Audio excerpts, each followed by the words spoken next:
Hola, buen día. Mi nombre es Jimena Falco, soy neumonóloga en el Sanatorio Güemes y el día de hoy vamos a dar la charla o clase de enfermedad pulmonar obstructiva crónica.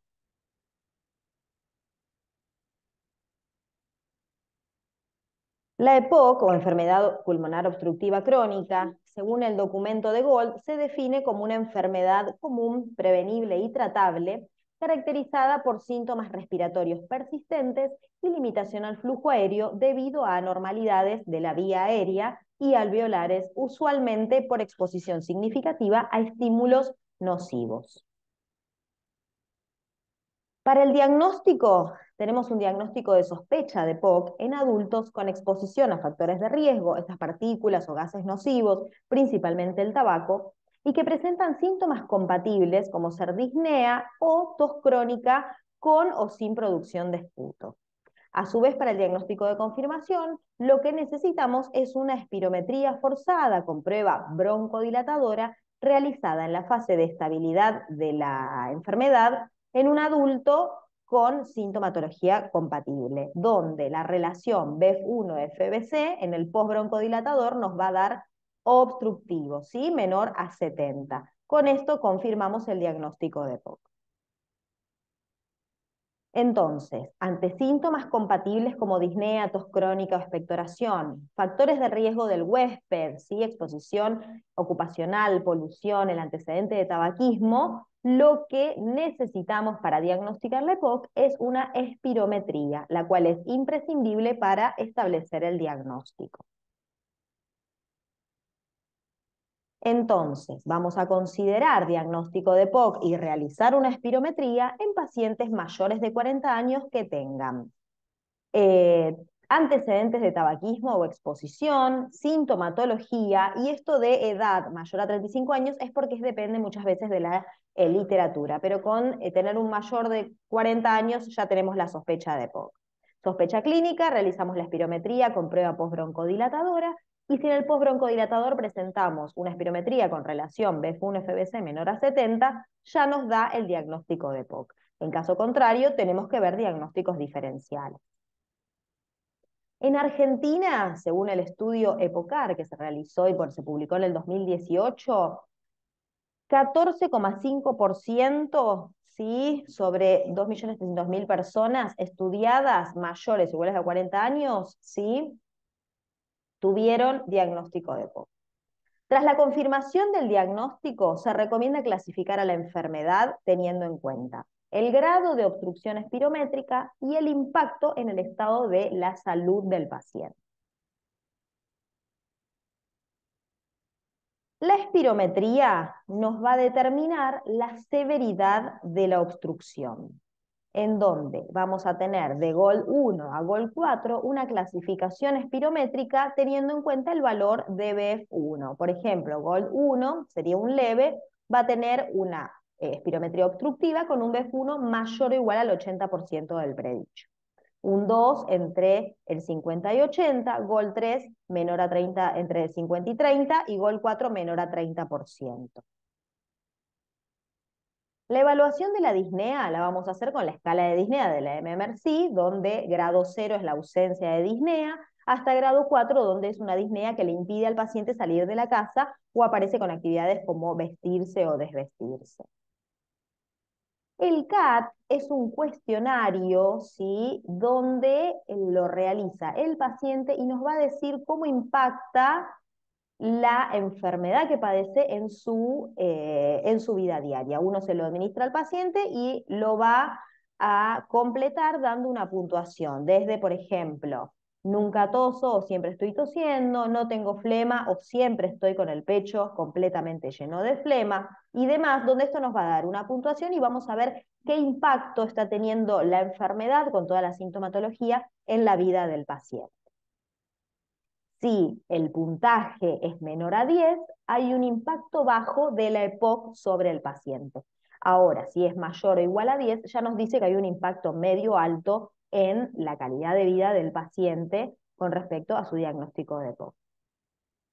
Recordemos que podemos tener distintos fenotipos, ¿sí? El fenotipo más bien enfisematoso o el bronquítico crónico, donde la semiología y ya sus características van a cambiar mucho, ¿sí? Hay que caracterizar bien a nuestro paciente con EPOC.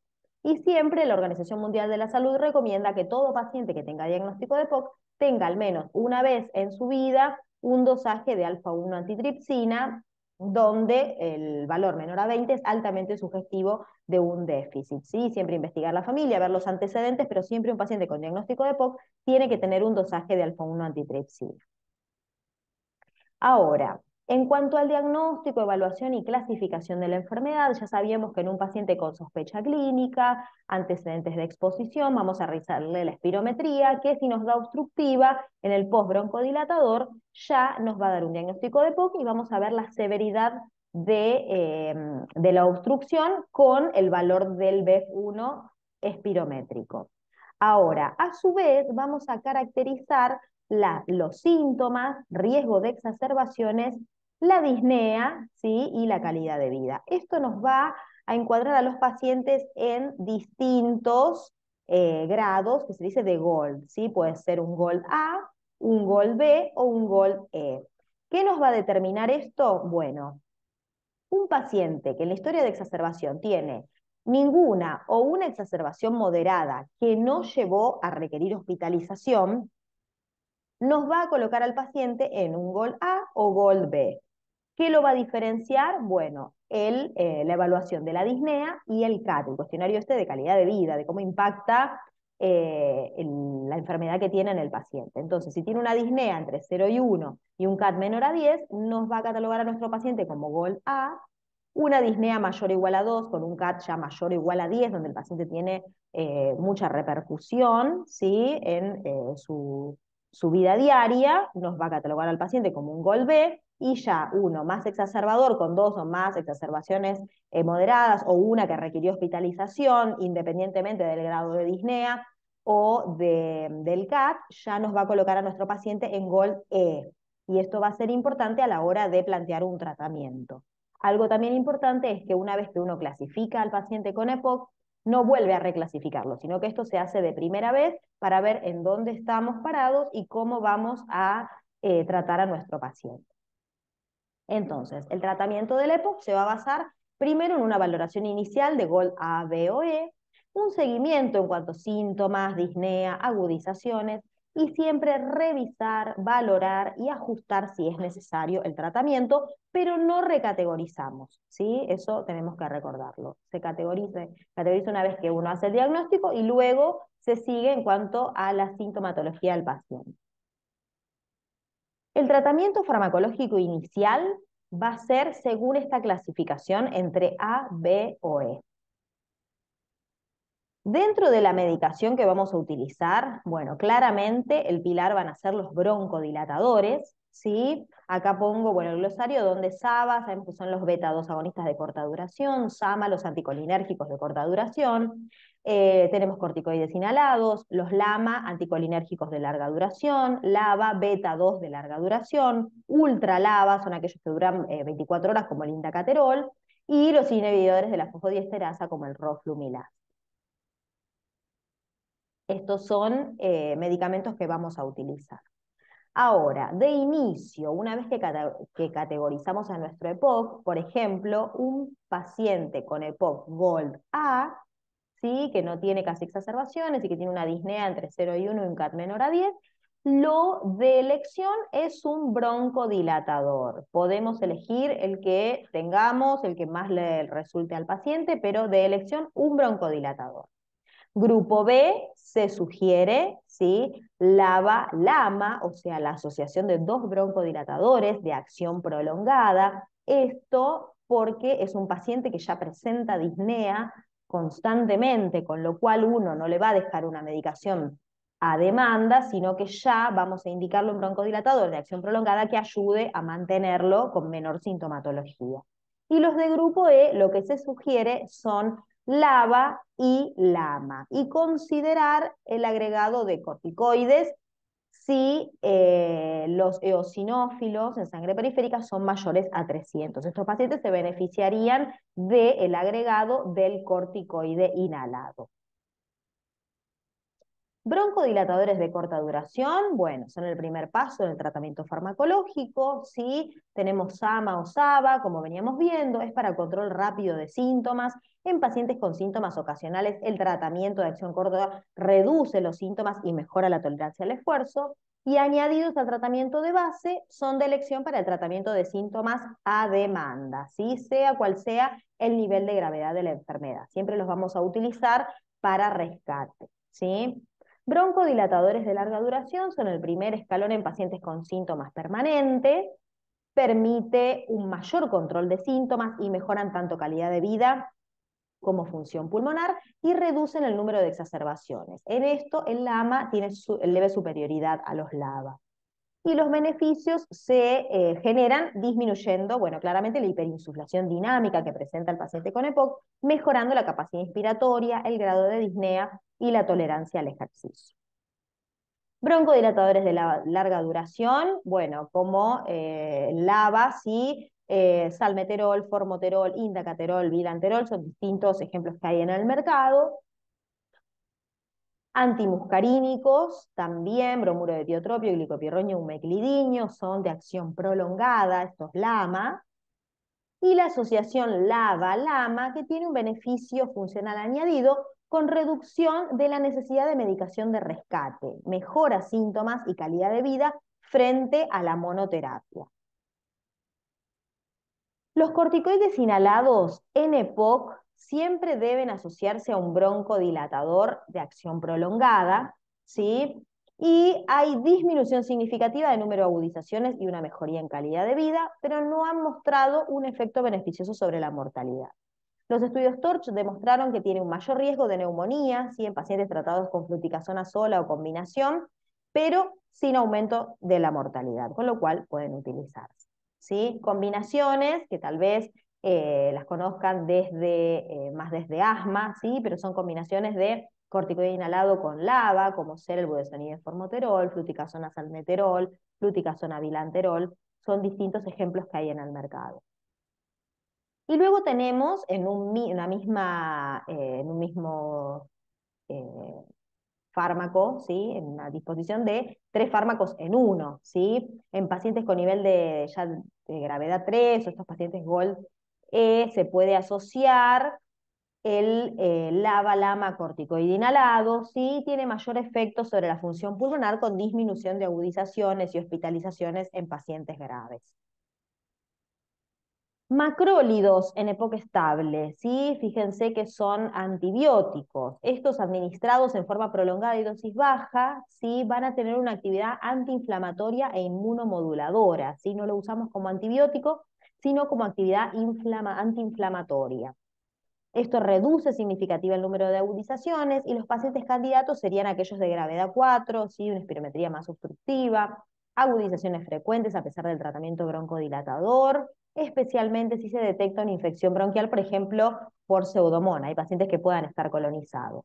Como ejemplos podemos tener eritromicina, 250 cada 12 horas durante un año, acitromicina 3 veces por semana o acitromicina 250 una semana al mes durante un año.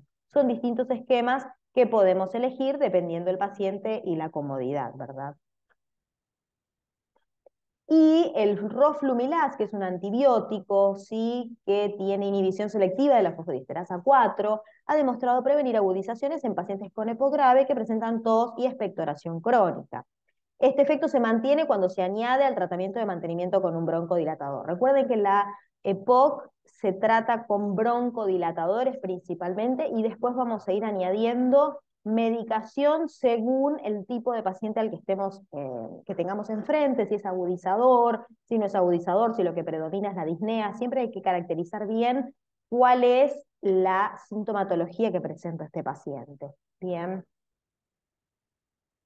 Y en cuanto al seguimiento, lo más importante es, una vez que ya hicimos el diagnóstico, caracterizamos a nuestro paciente, vimos qué GOLD era y iniciamos el tratamiento, siempre evaluar en cada control los síntomas, la disnea, si presentó exacerbaciones o no, si consultó a la guardia. ver si tiene una buena técnica inhalatoria, si elegimos bien el dispositivo, si el paciente se siente cómodo, y siempre podemos escalar, desescalar, cambiar el dispositivo. Esto es dinámico, ¿sí? Siempre lo más importante es ver cómo se siente el paciente, cómo lleva su tratamiento y qué es lo que más lo aqueja. Entonces, en aquel paciente que continúa y nos informa que presenta disnea, que continúa la disnea y lo tenemos con un LABA o lo tenemos con un LAMA, bueno, podemos probar una doble asociación, darle LABA-LAMA para ver si con esto logramos una mejor broncodilatación y un mejor tiempo libre de síntomas, ¿sí? Y siempre ver otras causas de disnea, si no tiene un factor cardíaco asociado, que muchas veces puede ocurrir. Y en cuanto a las exacerbaciones, si lo tenemos con un LABA o un LAMA, evaluar esto, si tienen, sabemos que tiene mayor a 300 eosinófilos, bueno, podemos considerar la triple terapia, agregar el corticoide inhalado. O si lo teníamos en triple terapia y continúa exacerbando y sabemos que los eosinófilos son menores de 300 y vemos que no se beneficia, podemos quitar el corticoide y evaluar si no el roflumilaz o la citromicina en aquellos que continúan exacerbando, ¿sí? Siempre evaluar ante qué paciente estamos y qué es lo que más lo aqueja y para dónde estamos evaluando el tratamiento. Ahora, exacerbación de EPOC. Este paciente que viene estable, que lo venimos controlando por el consultorio y que le estamos evaluando la medicación, puede ocurrir que en un momento comienza con una exacerbación y que tiene que ir a guardia o si estamos en guardia nos consulta por esto, ¿sí? ¿Qué es la exacerbación? Bueno, es un evento que se caracteriza por un aumento de la disnea o la tos con expectoración que empeora en menos de 14 días y que puede acompañarse de taquipnea o taquicardia, ¿sí? Entonces, se observó que las infecciones virales son la causa más frecuente de exacerbación, pero también pueden producirse debido a infecciones bacterianas o a contaminación del aire, por ejemplo, material particulado.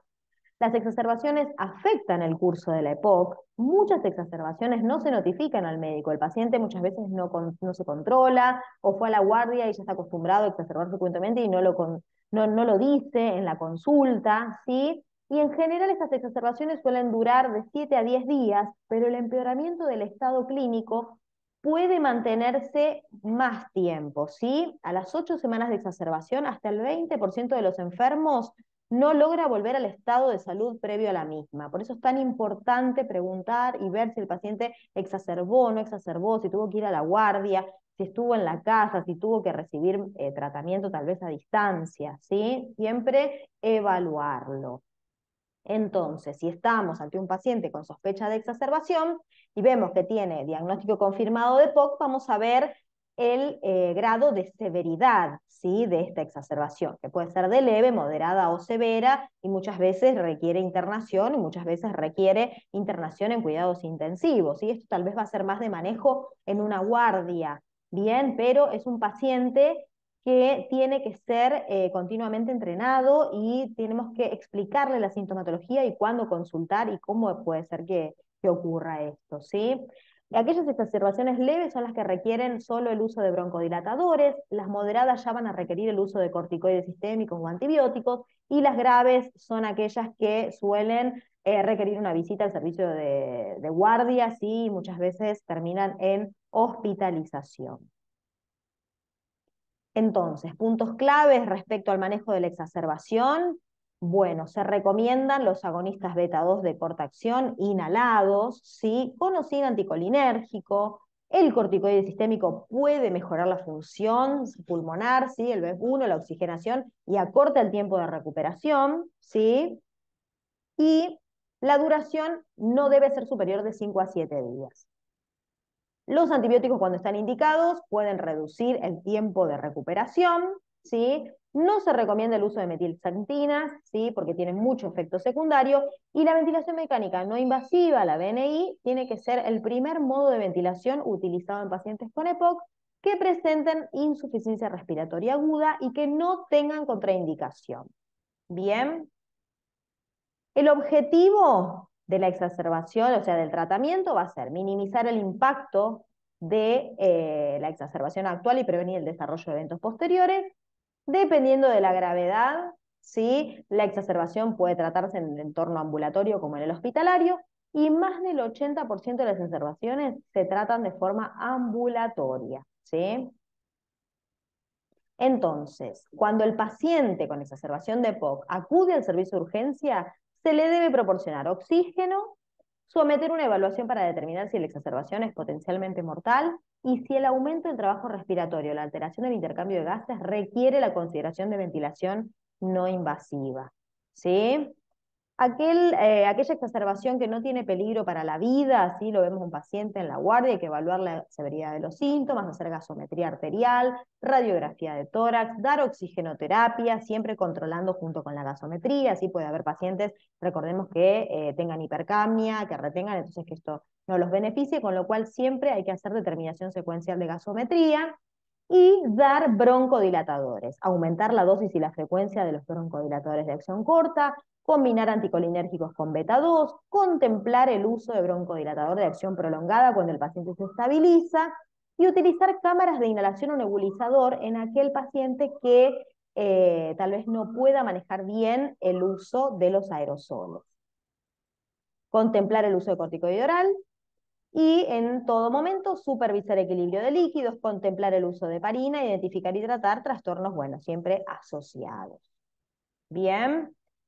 La presentación es heterogénea, ¿sí? El paciente puede estar con ausencia de insuficiencia respiratoria, ¿sí? Sin uso de músculos accesorios, con una hipoxemia que mejora rápidamente con oxigenoterapia mediante mascarilla, o puede estar con una insuficiencia respiratoria aguda, ¿sí? Donde ya mejore la oxigenoterapia administrada mediante una mascarilla con mayor fío, ¿sí? Esto va a depender de la severidad con la que se presente el paciente. O puede estar en insuficiencia respiratoria aguda con peligro de vida. Ya un paciente con una frecuencia respiratoria mayor a 30, uso de músculos accesorios, hipoxemia que no mejora, ¿sí? Con la administración del oxígeno, aumento de la presión arterial de dióxido de carbono, presencia de acidosis. Podemos estar ante distintos pacientes, distinta severidad, por lo cual hay que estar muy atentos. Bien.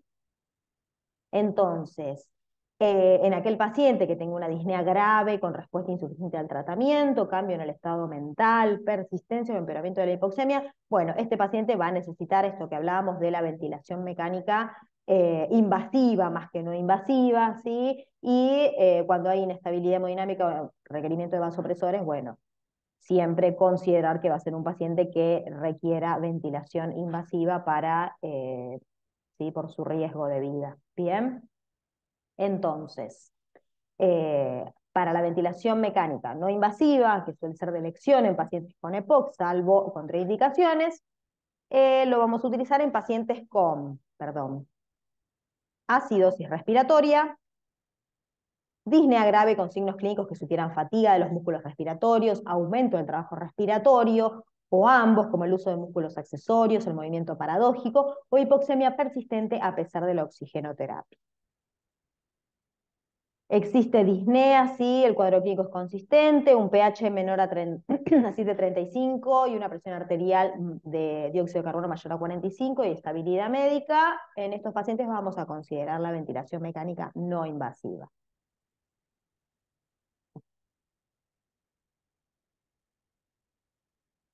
Esto en objetivos va a ser claramente disminuir el trabajo respiratorio, aumentar la ventilación alveolar, reducir esta hipercapnia y corregir el pH. Ese es el objetivo de proporcionarle al paciente la ventilación mecánica no invasiva, ¿sí? En aquellos que ya no puedan tolerarla, que tengan una situación posterior a un paro cardíaco, que tengan una reducción del nivel de conciencia, excitación psicomotriz o aspiración de vómitos, incapacidad de eliminar selección. Bueno, en estos pacientes que no toleren BNI, que no sean candidatos a BNI, lo que vamos a ofrecer es la ventilación mecánica invasiva, ¿sí? Estos pacientes hay que intubarlos y van a tener que estar conectados a un ventilador.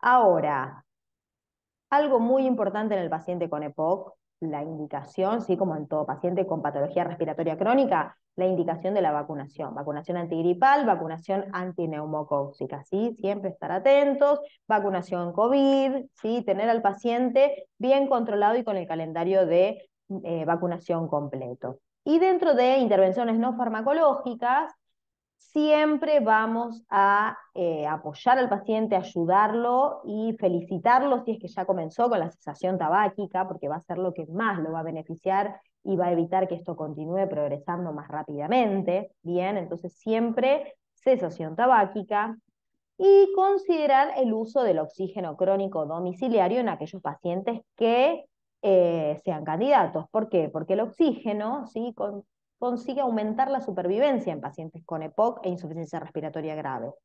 Reduce el número de exacerbaciones y hospitalizaciones y se recomienda al menos 16 a 18 horas diarias, ¿sí?, con el objetivo de tener una presión arterial de oxígeno mayor o igual a 60 o una saturación mayor o igual a 90 en reposo y a nivel del mar. Y la indicación siempre debe realizarse cuando la enfermedad está en fase estable, ¿sí? Entonces, ¿a quién le vamos a indicar oxígeno? Al paciente con hipoxemia arterial,